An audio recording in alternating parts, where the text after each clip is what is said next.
Suspend कर दो, लेकिन ये बताओ कि बाबा साहेब का नाम क्यों नहीं लिया।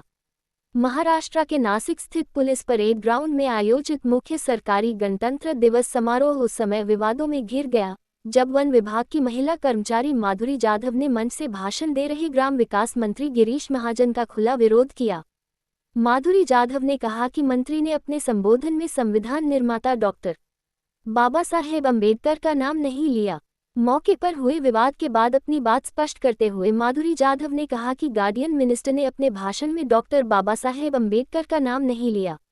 जिस व्यक्ति ने संविधान दिया और लोकतंत्र की नींव रखी, उसका नाम न लेना बहुत बड़ी गलती है।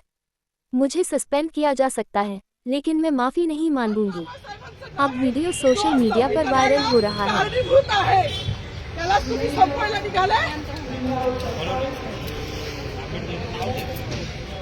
पालकमंत्र्यांची फार मोठी टीम आहे मॅडम, माफी मागणार नाही, पण पालकमंत्र्यांची उपद्रव घ्यावी।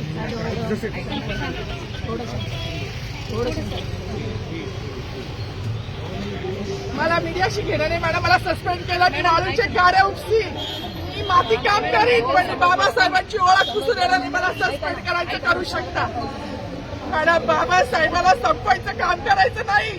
26 जानेवारी 15 ऑगस्ट मध्ये मी नाही मानत, पण लोकशाही मॅडम, तुम्ही सुद्धा संविधानामुळे आहात, पालकमंत्री सुद्धा पालकमंत्री संविधानामुळे आहे। कोणताही जाती भेद नाही, सगळी समानता त्यांनी दिली आहे। बाबासाहेबांचं नाव आता तरी भाषणात येईल, मग तरी भाषणात येईल। ज्या लोक संविधानाला लोकशाहीला कारणीभूत नाही त्यांची नावं वारंवार घेतली गेली, मग जो संविधानाला कारणीभूत आहे तो प्रजासत्ताक दिनाचा जो मानकरी आहे त्याचं नाव भाषणात का नाही।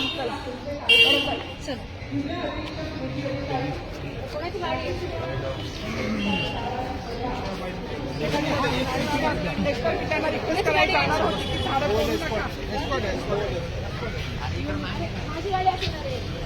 झाडं तोडू नका।